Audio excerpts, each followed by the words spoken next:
Hey everyone, welcome to a special Election Day edition of GatorBites.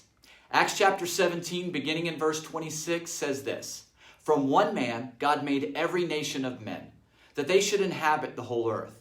And he determined the time set for them and the exact places where they should live. God did this so that men would seek him and perhaps reach out for him and find him, though he's not far from each one of us. For in him we live and move and have our being. We do live in a great country.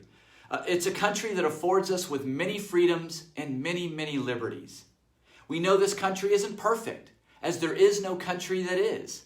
We know that there are still many obstacles and barriers that Americans must overcome if America is to be a true United States of America. We have no idea what's going to transpire after election night this week. Zero. We know that regardless of what happens, many lives will be affected, and there will be many who are disheartened by the outcome of this election. Never in our lifetime have so many felt on both sides the dire importance of their candidate winning the White House. This country may be united under a single constitution, but it seems far from being united as a people, which is why I'm sending out this special edition of GatorBites. As I just quoted from Acts chapter 17, it is God who made every nation of men. And if you've studied American history at all, you'd probably agree with how unique America in its founding truly is.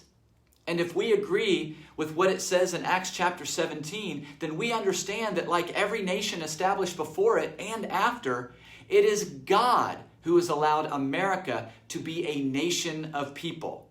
Why? So we could be the greatest superpower ever known? So we could lead the world in economic prosperity or provide its citizens with the American dream? I just don't think so. Verse 27 of Acts 17 states it clearly.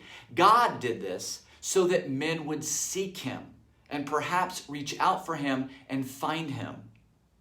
We may not be presented with the America that we hope for under the presidency of whomever is elected after Tuesday. And I understand that may be hard.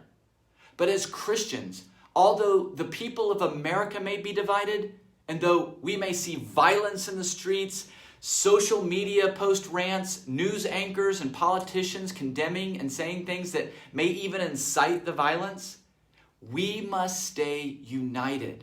And we must stay supportive of one another, no matter who you voted for or had hoped would be elected. We must love our neighbor, no matter what sign they had posted in their front yard. We must represent God. We must represent Jesus. We must represent Campus View Church, and we must be a light in the dark days that may follow this election. I want to call on every member of Campus View Church to set aside a few minutes on election day at around 6:30 p.m. together to pray for God's will to be done for every Christian to represent God with honor and respect once this election is over. And pray that in the days and weeks to follow, we can be a refuge for all without judgment or bias. Brothers and sisters, set aside whatever political stance you have and let's represent Jesus together, united under God.